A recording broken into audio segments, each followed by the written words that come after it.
Olá, povo de Deus, tudo bem com vocês? Um bom dia, uma boa tarde, uma boa noite para todos vocês. E acredite, Deus tem coisas maravilhosas no dia de hoje, começando fevereiro, para trazer boas notícias do Senhor. Nós vamos aprender nesse mês de fevereiro, nesse nosso livro de hoje aqui, os 5 passos da vitória. 5 passos, pastor? Sim, 5 passos. Mas são 5 passos que nós vamos ali aproveitar cada passo em vários dias. Porque nós vamos aprender profundamente nestas lições que o nosso crescimento para conquistar a bênção exige 5 coisas, e se a gente não entender profundamente cada uma delas, nós nunca vamos desenvolver uma vida vitoriosa. Você quer desenvolver essa vida vitoriosa? Então vamos juntos aprender nessa lição de hoje. O texto diz assim: certa vez, Jesus, saindo de Betânia com os discípulos, teve fome. Ao ver uma figueira, pensou que acharia frutos nela, mas havia apenas folhas. Imagine você que, vai em busca de frutos numa árvore, você tem fome, você está passando e você passa por uma árvore frutífera e você vê ela toda cheia de folhas, toda bem folhada, e você procura e não acha um fruto para saciar uma necessidade tua. Entenda uma coisa, que naquele dia, quem estava diante dessa figueira era o Salvador, era Jesus Cristo. O mestre então deu uma ordem e a árvore morreu. Imagina essa. Uma ordem só que Jesus deu fez essa árvore, essa figueira, ela morrer completamente. E diz: mesmo não sendo a época de frutificar, a figueira deveria ter reconhecido Jesus como seu Criador, pois assim o poder de Deus teria passado por ela, fazendo com que produzisse figos deliciosos. Não seja como essa árvore, aparentando ter frutos, mas somente tendo folhas. O que o missionário quis dizer aqui no final é desse contexto aqui. Veja, muitas vezes nós podemos aparentar que está tudo bem com a nossa vida, que por eu só estar na igreja está tudo bem. Não, dar fruto significa ter uma mudança de comportamento.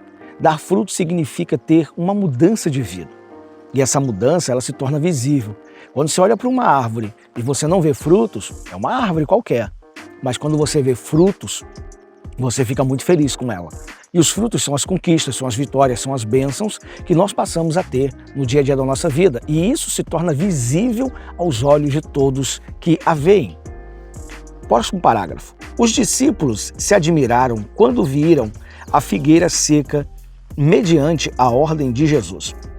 Então o mestre os exortou a ter fé, pois realizariam grandes obras se eles crescem. Então, se nós crermos, nós vamos viver esses grandes milagres, essas grandes obras maravilhosas do Espírito Santo. Por isso a gente precisa ter fé. Sem ela, a gente não vive dessa forma determinada. Voltando para o texto, Então o mestre, ele lhes ensinou que, determinando em seu nome, já aprendemos um pouco disso, o mesmo poder que atuou ao dar a ordem à figueira operará. Depois você medita lá em Marcos, capítulo 11, verso 12 e 14, e o verso 20 ao 26.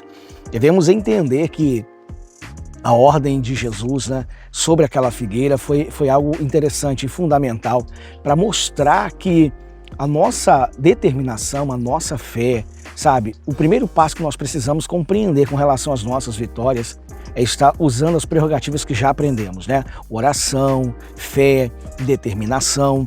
Então nós precisamos lembrar dos nossos direitos, a bênção. Então tem coisas na nossa vida que produzem bênçãos e frutos, e se produzem bênçãos e frutos, nós precisamos avançar com relação a isso. Mas se há algo que não está dando frutos na nossa vida, precisamos repreender aquilo. E nós não podemos deixar algo que nos impeça de dar os frutos. Continuando, em Marcos 11, verso 22 e 23, encontramos os 5 passos da vitória. Vamos lá. Tende fé em Deus, porque em verdade vos digo que qualquer que disser a este monte, ergue-te e lança-te no mar, e não duvidar em seu coração, mas crê que se fará aquilo que diz, tudo o que disser lhe será feito. Nos próximos dias, estudaremos mais sobre a importância da fé e o que ela pode fazer por nós. Então veja que os 5 passos estão dentro desse texto de Marcos, capítulo 11, verso, como vimos aqui, 22 e 23. É nesses textos que nós vamos encontrar sabedoria necessária para entendermos que cada passo é crucial para o nosso crescimento. Principalmente a primeira parte do versículo diz: tende fé em Deus. A primeira coisa que a gente vai aprender com certeza é nessa parte aqui e que vai abrir muito o nosso entendimento para vencermos e tomarmos posse das vitórias. Glória a Jesus. Vamos à pérola do dia? A pérola do dia de hoje diz assim: disse-lhe Jesus: não te hei dito que, se creres, verás a glória de Deus? João capítulo 11, verso 40, o Evangelho. Nós precisamos crer mais. Jesus orienta dizendo assim: eu já não disse a você que se você crer, você verá a glória de Deus, a manifestação, o poder de Deus na sua vida? Nós precisamos crer para ver o poder de Deus. Quem espera primeiro ver sinais ou maravilhas, como aprendemos dias anteriores, nós não vamos ver nada. Nós precisamos primeiro manifestar a primeira chave, girar a primeira chave para abrir a porta, que é, de fato, o crer, que é a fé em nome de Jesus. Amém? Sem fé é impossível alguma coisa acontecer para agradar a Deus. Vamos ao momento de oração? Senhor Jesus, obrigado pelo Senhor estar nos conduzindo, nos ensinando e nos abençoando a cada instante. É o Senhor Espírito Santo que dá vitória àquele que crê, que dá vitória a todo aquele que confia na Tua palavra. Por isso, Jesus, entregamos todas as coisas, porque daqui para frente, fevereiro será um mês onde nós estaremos aprendendo sobre vitória e as vitórias chegarão em nome de Jesus Cristo. Obrigado, Pai, e graças a Deus. Aleluia. Glória a Jesus. Confie no Senhor. Faça a tua parte em confiar em Deus, em viver essa realidade com Deus, porque tudo já deu certo. Mas só já deu certo para quem acredita que já deu. Se você crê, então você vai ver a manifestação do poder de Deus. Glória a Jesus. Povo santo, vou ficando por aqui e até amanhã, segundo dia de fevereiro. Deus abençoe, forte abraço, em nome de Jesus. Tchau, tchau.